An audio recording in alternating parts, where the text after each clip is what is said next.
എല്ലാവർക്കും പുതിയൊരു വീഡിയോയിലേക്ക് സ്വാഗതം. അപ്പൊ ഇന്ന് നമുക്ക് 100% ബേക്കറി സ്റ്റൈലിൽ തയ്യാറാക്കാൻ പറ്റുന്ന എഗ് പഫ്സിന്റെ വീഡിയോ കണ്ടാലോ?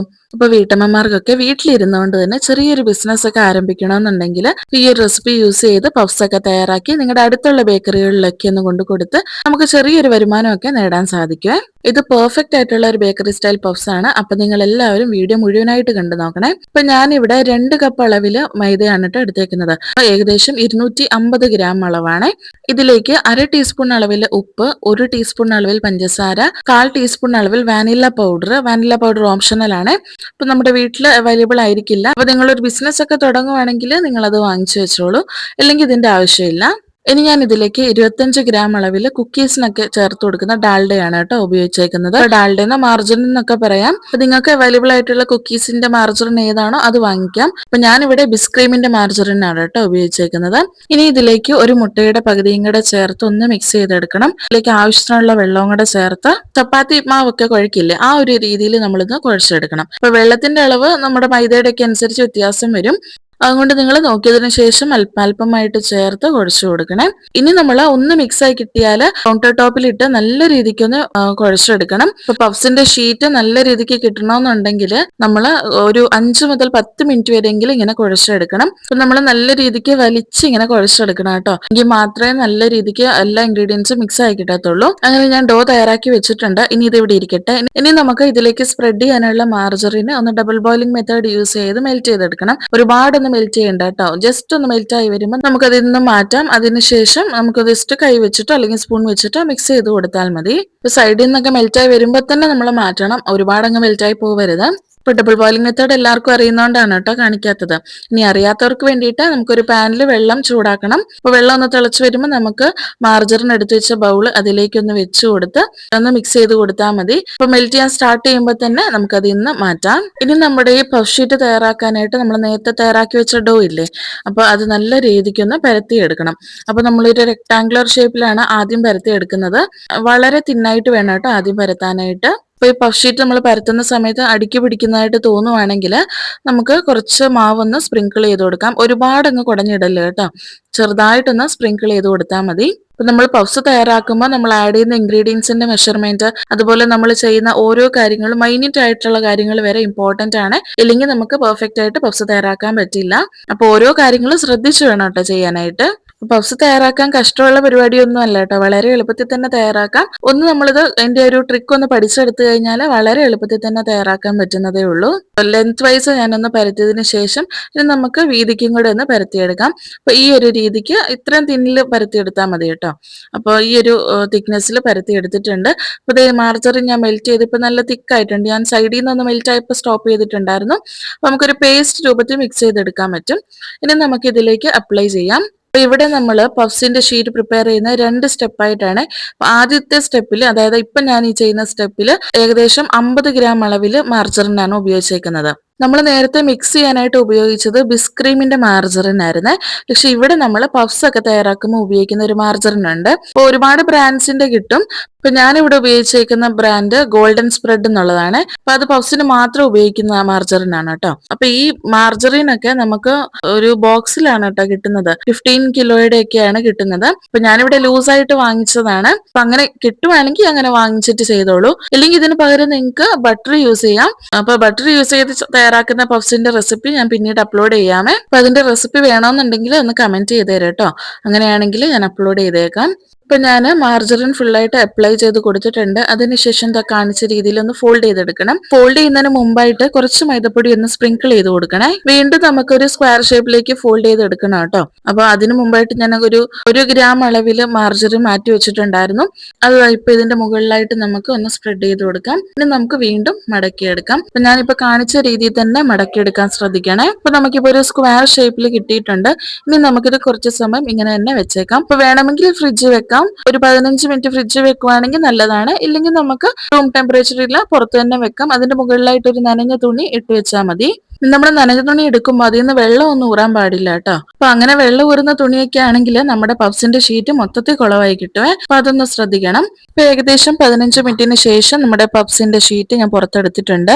ഇനി നമുക്ക് ഒന്നും കൂടെ ഇതൊന്ന് പരത്തിയെടുക്കണം. ഇപ്പൊ ഞാൻ പരത്തിയെടുക്കുന്നത് ഒരു സ്ക്വയർ ഷേപ്പിലാവുന്ന രീതിയിലാണ്. ഇപ്പൊ രണ്ട് സൈഡും നല്ല രീതിക്കൊന്ന് പരത്തിയെടുത്ത് ഒരുപാട് അങ്ങ് തിന്നാവണ്ട കേട്ടോ. ഇനി നേരത്തെ ചെയ്ത പോലെ തന്നെ 50 ഗ്രാം അളവില് മാർജറിൻ എടുത്ത് ഇതിന്റെ മുകളിലായിട്ടൊന്ന് സ്പ്രെഡ് ചെയ്തെടുക്കണം. അപ്പൊ ഞാൻ നേരത്തെ ചെയ്ത പോലെ തന്നെ മാർജറിൻ ഒന്ന് മെൽറ്റ് ചെയ്തതിന് ശേഷമാണ് കേട്ടോ സ്പ്രെഡ് ചെയ്ത് കൊടുക്കുന്നത്. സൈഡിൽ മുഴുവനായിട്ടാവുന്ന രീതിയിൽ ഒന്ന് സ്പ്രെഡ് ചെയ്ത് കൊടുക്കണം. ഇപ്പൊ നമ്മൾ ഈ മാർജറിന് ബോക്സിലാണ് വാങ്ങിക്കുന്നുണ്ടെങ്കിൽ ഏകദേശം ഒരു ബോക്സ്, അതായത് 15 കിലോയ്ക്ക് ഒരു 2500 റുപ്പീസ് ഒക്കെ ആവും. അപ്പൊ ആരെങ്കിലും ചെറുതായിട്ട് ബിസിനസ് ഒക്കെ തുടങ്ങുന്നുണ്ടെങ്കിൽ അവർക്ക് വേണ്ടിയിട്ടാണ് കേട്ടോ പറഞ്ഞത്. അപ്പൊ ഞാൻ ഇവിടെ മാർജറിൻ ഒക്കെ ഒന്ന് സ്പ്രെഡ് ചെയ്ത് കൊടുത്തിട്ടുണ്ട്. ഇതിന്റെ മുകളിലായിട്ട് കുറച്ച് മൈദ സ്പ്രിങ്കിൾ ചെയ്ത് കൊടുത്തു.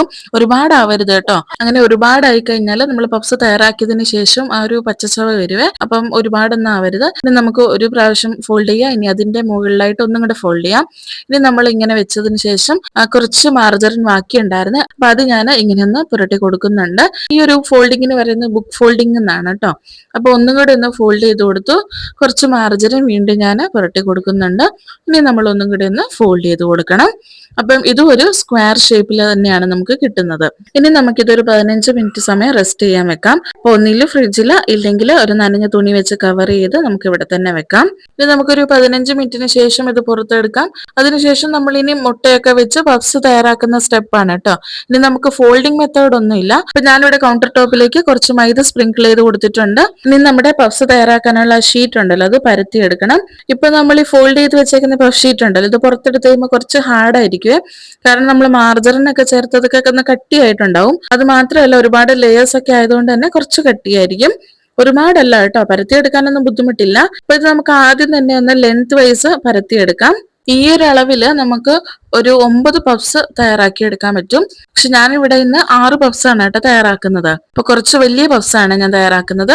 കടയിലൊക്കെ കിട്ടുന്ന ഒരു അളവിനാണെങ്കിൽ നമുക്ക് 9 പഫ്സ് തയ്യാറാക്കി എടുക്കാൻ പറ്റും. മീഡിയം സൈസിലുള്ള 9 പഫ്സ്. ഈ ഒരു ലാസ്റ്റ് സ്റ്റെപ്പില് നമ്മൾ കുറച്ച് നീളം കൂട്ടി വീതി കുറച്ച് വേണം പരത്തിയെടുക്കാനായിട്ട്. ശരിക്കും നമ്മുടെ പഫ് ഷീറ്റ് ഒരു സ്ക്വയർ ഷേപ്പിലാണ് കേട്ടോ വേണ്ടിയത്. ഈ 9 നമ്മൾ തയ്യാറാക്കുവാണെങ്കിൽ കറക്റ്റ് നമുക്ക് സ്ക്വയർ ഷേപ്പിൽ കിട്ടും. ഏകദേശം ഒരു അളവെന്ന് പറഞ്ഞാല് നീളവും വീതിയും നമ്മുടെ 5 വിരലിന്റെ ഒരു അളവുണ്ടല്ലോ, അപ്പൊ ആ ഒരു അളവിനാണ് കേട്ടോ നമ്മൾ മെഷർ ചെയ്തെടുക്കേണ്ടത്. ഏകദേശം ഒരു ഐഡിയ കിട്ടാൻ വേണ്ടി പറഞ്ഞതാണ് കേട്ടോ. അപ്പൊ ഇനി നമുക്ക് ഇതൊന്ന് കട്ട് ചെയ്തെടുക്കണം. അപ്പൊ കട്ട് ചെയ്തെടുക്കുന്നതിന് മുമ്പായിട്ട് നമുക്ക് സൈഡൊക്കെ ഒന്ന് ലെവൽ ചെയ്തെടുക്കണം. അപ്പൊ ഒരു പിസ്സ കട്ടറോ, അല്ലെങ്കിൽ ഞാനിവിടെ ഒരു കത്തിയാണ് കേട്ടോ എടുത്തേക്കുന്നത്. അപ്പൊ നിങ്ങളുടെ കയ്യിൽ എന്താണോ ഉള്ളത് അത് ഉപയോഗിച്ചിട്ട് സൈഡൊക്കെ ഒന്ന് കട്ട് ചെയ്ത് ലെവലാക്കി എടുക്കണം. അപ്പൊ അങ്ങനെ ചെയ്തെങ്കിൽ മാത്രമേ നമ്മുടെ പഫ്സിന്റെ ഷീറ്റ് കറക്റ്റ് ഒരു ഷേപ്പിൽ കിട്ടത്തുള്ളൂ. ഇപ്പൊ വീട്ടിലൊക്കെ തയ്യാറാക്കുവാണെങ്കിൽ നമുക്ക് കറക്റ്റ് ഷേപ്പ് ഒന്നും വേണ്ടാന്നുണ്ടെങ്കിൽ കട്ട് ചെയ്തില്ലെങ്കിലും കുഴപ്പമില്ല കേട്ടോ. അപ്പൊ ഓരോ പഫ് ഷീറ്റിന്റെ എഡ്ജസ് ഒക്കെ നല്ല കറക്റ്റ് ആയിട്ട് കിട്ടാൻ വേണ്ടിയിട്ടാണ് കേട്ടോ ഇങ്ങനെ കട്ട് ചെയ്ത് കളയുന്നത്. അത്ര ഇമ്പോർട്ടൻറ്റ് സ്റ്റെപ്പ് ആണെന്ന് ചോദിച്ചാൽ നമ്മൾ കടയിലൊക്കെ കൊടുക്കുമ്പോൾ ഷേപ്പ് ഇമ്പോർട്ടന്റ് ആണല്ലോ. അപ്പൊ ആ ഒരു കേസിൽ വളരെ ഇമ്പോർട്ടന്റ് ആണ് ഇങ്ങനെ കട്ട് ചെയ്ത് കളയുന്നത്. ഇപ്പൊ ഞാൻ സൈഡൊക്കെ ഒന്ന് കട്ട് ചെയ്ത് കളഞ്ഞിട്ടുണ്ട്. ഇനി നമുക്ക് ഓരോ പഫ്സ് ഷീറ്റ് ആയിട്ട് കട്ട് ചെയ്തെടുക്കണം. അപ്പം ഏകദേശം എല്ലാം ഒരു ഒരേ അളവിൽ വരുന്ന രീതിയിൽ ഒന്ന് നോക്കിയിട്ട് കട്ട് ചെയ്തെടുക്കുവാണെങ്കിൽ നല്ലതാണേ. ഇപ്പൊ നിങ്ങൾക്ക് പഫ് ഷീറ്റ് കാണുമ്പോൾ മനസ്സിലാവും കുറച്ചൊരു തിക്നെസ് ഉണ്ട്. ഒരുപാട് കട്ടിയല്ല, എന്നാൽ ഒരുപാട് തിന്നുമല്ല. ഒരുപാട് തിന്നായി പോയാൽ ഒട്ടും തന്നെ നമുക്ക് ലെയേഴ്സ് കിട്ടില്ല. അപ്പൊ ഈ ഒരു തിക്നെസ്സിൽ വേണം കേട്ടോ നമ്മൾ കട്ട് ചെയ്തെടുക്കാനായിട്ട്. നമ്മൾ തയ്യാറാക്കുമ്പോൾ നമുക്ക് തന്നെ മനസ്സിലാവും. ഇപ്പൊ ഇതാ പഫ് ഷീറ്റ് ഒക്കെ ഇവിടെ റെഡി ആയിട്ടുണ്ട്. ഇനി നമുക്ക് റെസ്റ്റിംഗ് ടൈം ഒന്നും ആവശ്യമില്ല. ഇപ്പൊ നമുക്ക് പ്രിപ്പയർ ചെയ്തെടുക്കാം. ഇനി നമുക്ക് ഉള്ളിൽ ഫില്ലിംഗ് കൊടുക്കേണ്ട മസാല ഒന്ന് തയ്യാറാക്കുന്ന കണ്ടാലോ. അപ്പൊ നമ്മൾ മസാലയൊക്കെ നേരത്തെ തന്നെ തയ്യാറാക്കി വെക്കണം. നമ്മൾ ഇതിലേക്ക് ആഡ് ചെയ്യുമ്പോൾ ഒട്ടും തന്നെ ചൂട് പാടില്ല. ചൂടെല്ലാം കംപ്ലീറ്റ് ആയിട്ട് ആറിയതിന് ശേഷം വേണം കേട്ടോ ഇതിലേക്ക് ആഡ് ചെയ്യാൻ. മസാല തയ്യാറാക്കുന്നതായിട്ട് ഒരു പാനിലേക്ക് ഞാൻ കുറച്ച് എണ്ണ ചൂടാക്കാൻ വെച്ചിട്ടുണ്ട്. എണ്ണ ചൂടായി കഴിഞ്ഞാൽ കുറച്ച് സവാള, 4 സവാളയാണ് ഞാൻ ഇവിടെ എടുത്തേക്കുന്നത്. കുറച്ച് ഉപ്പും കൂടെ ആഡ് ചെയ്ത് ഞാൻ നല്ല രീതിക്ക് ഒന്ന് വഴറ്റി എടുക്കുന്നുണ്ട്. ഇനി ഇതിലേക്ക് 2 പച്ചമുളകാണ് ഞാൻ ചേർത്ത് കൊടുക്കുന്നത്. അതോടൊപ്പം ഇഞ്ചി വെളുത്തുള്ളി പേസ്റ്റും കൂടെ ആഡ് ചെയ്ത് ഒന്ന് വഴറ്റിയെടുക്കാം. ഇനി ഇതിലേക്ക് മസാലപ്പൊടികളൊക്കെ ഒന്ന് ചേർത്ത് കൊടുക്കണം. 1/2 ടീസ്പൂൺ അളവിൽ മഞ്ഞൾപ്പൊടി, 1 ടീസ്പൂൺ അളവിൽ മുളക് പൊടി, അതേപോലെ ഒരു 1/4 ടീസ്പൂൺ അളവിൽ മീറ്റ് മസാലയാണ് കേട്ടോ ഞാൻ ചേർത്ത് കൊടുക്കുന്നത്. അപ്പൊ മസാലയൊക്കെ തയ്യാറാക്കുന്നത് നിങ്ങളുടെ ഇഷ്ടത്തിന് തയ്യാറാക്കിക്കോളൂ കേട്ടോ. ഇനിയിപ്പോ ഞാൻ ഇതിലേക്ക് ഏകദേശം 1/4 ടീസ്പൂൺ അളവിൽ കുരുമുളക് പൊടിയും കൂടെ ചേർത്ത് കൊടുത്ത് ഒന്ന് മിക്സ് ചെയ്തെടുക്കുന്നുണ്ട്. ഇനിയിപ്പോ ലാസ്റ്റ് ആയിട്ട് കുറച്ച് മല്ലിയിലയും കൂടെ ചേർത്ത് കൊടുത്ത് ഫിനിഷ് ചെയ്തെടുക്കാം. അപ്പൊ കറിവേപ്പിലയൊക്കെ വേണമെങ്കിൽ നിങ്ങൾക്ക് ആഡ് ചെയ്ത് കൊടുക്കാം കേട്ടോ. അതൊക്കെ അവനെന്റെ ഇഷ്ടമാണ്. ഇനി നമ്മുടെ മസാലയുടെ ചൂട് നല്ല രീതിക്ക് ഒന്ന് ആറി കിട്ടണം. അതിനുശേഷം ഓരോ പഫ്സിന്റെ ഷീറ്റിലായിട്ട് നമുക്ക് മസാല ഒന്ന് വെച്ച് കൊടുക്കാം. ഒരുപാട് കൂടി പോവരുത്, എന്നാൽ ഒരുപാട് കുറഞ്ഞും പോവരുത്. ആ ഒരു രീതിക്ക് വേണം കേട്ടോ മസാല വെക്കാനായിട്ട്. ഇനി ഞാനിവിടെ പുഴുങ്ങിയ മുട്ട നടുവേ കീറിയതിന് ശേഷം മസാലയുടെ മുകളിലായിട്ട് വെച്ച് കൊടുക്കുന്നുണ്ട്. ഇനി നമുക്കിതാ 4 സൈഡിൽ നിന്ന് 4 എഡ്ജസ് ഇങ്ങനെ വലിച്ച് നമുക്ക് ഇങ്ങനെ ഒട്ടിച്ചു കൊടുക്കാം. അപ്പൊ ആദ്യം ഒരു സൈഡ് നമുക്ക് മുട്ടയുടെ മുകളിലേക്ക് ഒന്ന് വലിച്ചൊട്ടിച്ചതിന് ശേഷം ഇതിന്റെ മുകളിലായിട്ട് മറ്റു 3 സൈഡും ഇങ്ങനെ വലിച്ചൊട്ടിക്കണം. അപ്പൊ ആദ്യത്തെ സൈഡ് വെച്ച് ബാക്കി 3 സൈഡും ഒട്ടുന്നില്ല എന്നുണ്ടെങ്കിൽ നമുക്ക് കുറച്ച് വെള്ളം കയ്യിലൊന്ന് ആക്കിയതിന് ശേഷം ഒട്ടിച്ചു കൊടുക്കുവാണെങ്കിൽ നല്ല രീതിക്ക് അങ്ങനെ തന്നെ സ്റ്റിക്കായി നിൽക്കും. ഇത് മാത്രമല്ല പഫ്സ് തയ്യാറാക്കിയതിന് ശേഷം നമ്മുടെ എഡ്ജസ് ഒന്നും വിട്ടുപോരത്തില്ല. ഇനി ലേയേഴ്സ് ഒക്കെ നല്ല രീതിക്ക് ഒട്ടി നിൽക്കാൻ മറ്റൊരു വഴി എന്ന് പറഞ്ഞാൽ മസാലയൊക്കെ ചേർക്കുന്നതിന് മുമ്പായിട്ട് തന്നെ ഓരോ പഫ് ഷീറ്റിലും ഒരു സ്പ്രേ ബോട്ടിൽ ഉപയോഗിച്ചിട്ട് വെള്ളം കുറച്ചൊന്ന് സ്പ്രേ ചെയ്ത് കൊടുക്കുവാണെങ്കിൽ നല്ല രീതിക്ക് തന്നെ നമുക്ക് എഡ്ജസ് ഒക്കെ ഒട്ടി നിൽക്കും. അപ്പൊ ഇതാ ഇവിടെ നമ്മുടെ പഫ്സ് ഒക്കെ റെഡിയാക്കി വെച്ചിട്ടുണ്ട്. ഇനി ഇതിന്റെ മുകളിലായിട്ട് നമ്മൾ നേരത്തെ എടുത്ത ഒരു മുട്ടയുടെ ബാക്കിയുണ്ടല്ലോ അതൊന്ന് ബ്രഷ് ചെയ്ത് കൊടുക്കണം. ഇങ്ങനെയൊന്ന് മുട്ട ബ്രഷ് ചെയ്ത് കൊടുത്താൽ നമുക്ക് പഫ്സ് തയ്യാറായി കിട്ടുമ്പോൾ നല്ലൊരു ഗോൾഡൻ ബ്രൗൺ കളറിൽ അതിന്റെ പുറംഭാഗമൊക്കെ കിട്ടും. ഇപ്പൊ ഞാൻ ഓൾറെഡി ഓവൻ പ്രീഹീറ്റ് ചെയ്യാൻ വെച്ചിട്ടുണ്ട്. അപ്പൊ നമ്മുടെ ഓവനിൽ ഏറ്റവും ഹയസ്റ്റ് ടെമ്പറേച്ചർ എത്രയാണോ ആ ഒരു ടെമ്പറേച്ചറിൽ വേണം കേട്ടോ 10 മിനിറ്റ് നമ്മൾ പ്രീഹീറ്റ് ചെയ്യാൻ വെക്കേണ്ടത്. ഇവിടെ ഞാൻ 230°C പ്രീഹീറ്റ് ചെയ്യാൻ വെച്ചേക്കുന്നത്. അപ്പൊ നിങ്ങളുടെ ഓവനിൽ ഹയസ്റ്റ് ടെമ്പറേച്ചർ എത്രയാന്ന് നോക്കി അതിനനുസരിച്ച് വെക്കണം.